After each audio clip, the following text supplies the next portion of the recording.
அனைவருக்கும் என் இனிய பொங்கல் வாழ்த்துக்கள். சாக்ரமெண்டோ தமிழ் மன்றத்துக்கு என் அன்பு வணக்கம். இந்த பட்டிமன்றத்தின் பிக் பாஸாக இருக்கும் நடுவர்களுக்கு என் மதிப்பிற்குரிய வணக்கம். பிக் பாஸாக இருக்கும் கணவர்களே, அவர்களின் மனைவிகளே, எப்படி இருக்கீங்க? நடுவர்களே, இங்க இருப்பது நிறைய பெண்கள். ஏனென்றால் இது சிறப்பு பொங்கல். நான் பேசினதுக்கு அப்புறம் என் மேல வீசாதீங்க செங்கல். ராமாயண காலத்திலிருந்து இப்ப வரைக்கும் எப்பவுமே கணவர் தாங்க பிக் பாஸ். பாரதியின் இருவரி சொல்றேன் கேளுங்களேன்.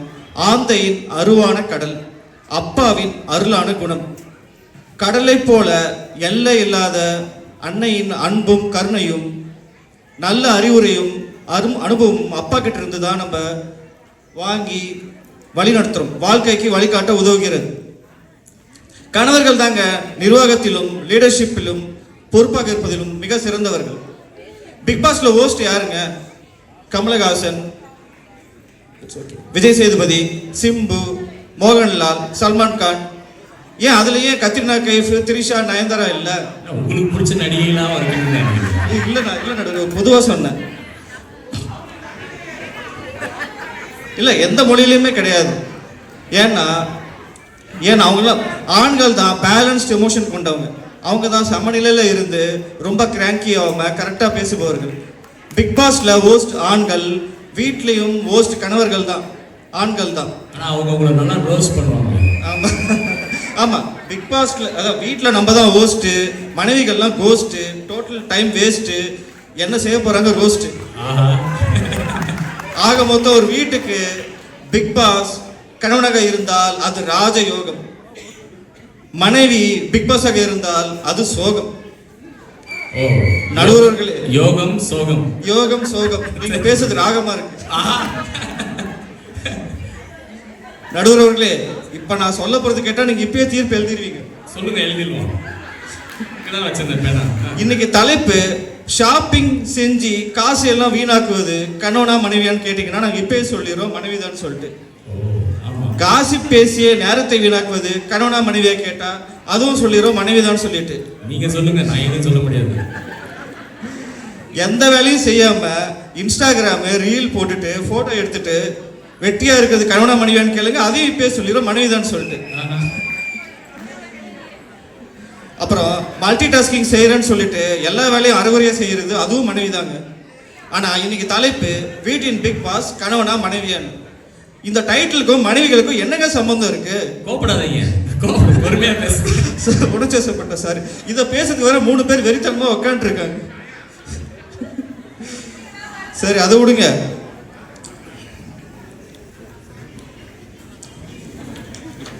விட்டு ரொம்ப நேரம் ஆகுது. நீங்க பிடிக்கணும்னு எதிர்பார்க்குறீங்க. டேபிள் சரியாம இல்ல. அப்புறம் ஒரு கணவன் வீட்டுல பிக் பாஸாக இருந்தால் அது குடும்பத்திற்கே சந்தோஷம். மனைவி பிக் பாஸாக இருந்தால் அது தோஷம். இந்த இடத்துல ராகம், இந்த இடத்துல சந்தோஷம், தோஷம். நீங்க விஜய் டிவி நிறைய பார்ப்பீங்களா? ஆமா, குக் வித் கோமாளி பார்ப்பேன். சரி, ஒரே வாசம். சரி, ஓகே. நான் வீட்டில் நடந்த 2 உண்மை சம்பவத்தை சொல்றேங்க. அந்த சம்பவத்தை வந்து கண்டிப்பா எல்லார் வீட்லயும் வேற வேற மாதிரி நடந்திருக்கும். ஓகேங்களா?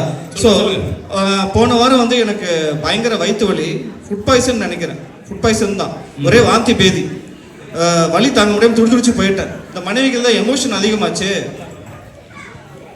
ஒரு நிமிஷம்.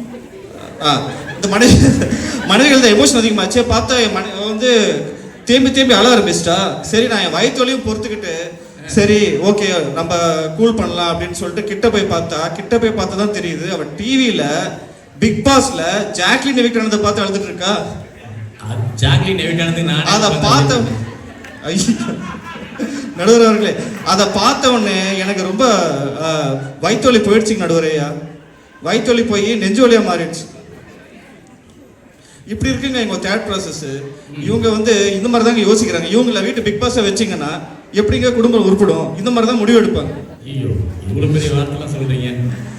சுருக்கமா சொல்லணும்னா, கணவன் பிக் பாஸாக இருந்தால் அது குடும்பத்துக்கு 1 மில்லியன் வாட் பவர்.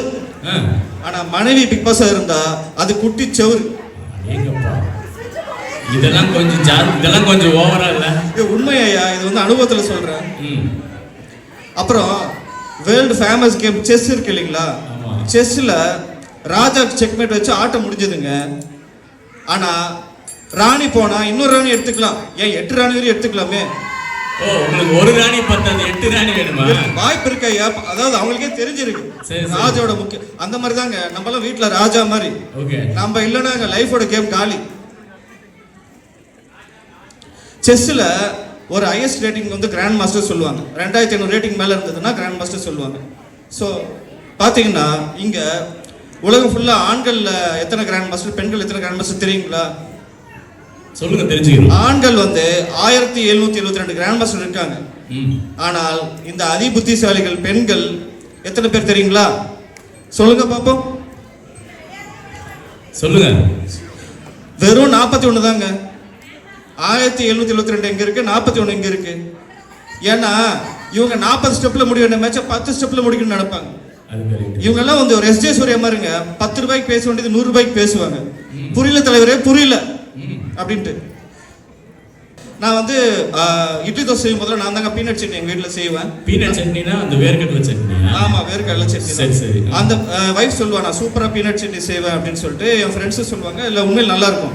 அந்த பீனட் சட்னி செய்யும் போதெல்லாம் எனக்கு ஒரு நாள் ஒரு ஃபீட்பேக் வரும். நான் லாஸ்ட்டாக வந்து ஃபீட்பேக் நோட் பண்ணி வச்சிருக்கேன், சொல்கிறேன் கேளுங்களேன்.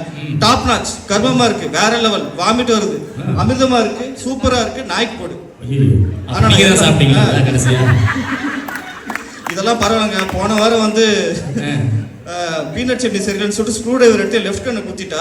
ஐயோ, வலி தாங்க முடியும். டாக்டர் உங்களை பார்த்தா வயலண்டா மாதிரி தெரியல, சைலண்டா இருக்கிறீங்க. ஃபேமிலி கொஞ்சம் வயலண்டா இருக்கு போலயே. என்னங்க பண்றது, இப்ப கூட வலிச்சிட்டு தான் இருக்கு. அதனால தான் சரியா தெரியவும் மாட்டேங்குது. டாக்டர் கிட்ட போனா டாக்டர் கூலா சொல்றாரு, டேக் இட் ஈஸி, இது வந்து மூட் ஸ்விங், இது பேரு. பெண்களுக்கு ஒரு நோய் இருக்கு, அவங்களுக்கு ஸ்விங் இங்க இருந்து நயகரா வரையும் இருக்கும் அப்படின்னாங்க. என்னது நயகரா? நயகரா. சரி சரி. நயன்தாரா இல்ல நடுவரே. ஏய், நான் சொல்லல பாரு, கேட்டுக்கிட்டேன். அப்படின்னு சொல்லிட்டு அவர் சேர்ல திரும்பி பார்த்தா அவரோட பின்மண்டையில ஃபுல்லா கட்டுங்க, அப்புறம் பாதிக்காத காணும். அவர் சொல்றாரு அவங்க வீட்டுல நடந்த ஸ்விங்ல அவருக்கு ஏற்பட்ட இந்த மாதிரி மனைவி, இந்த மாதிரி டாக்டர்ல எங்க இருக்கிறாங்க? நீங்க சொல்றதெல்லாம் பயங்கரமா இருக்கு.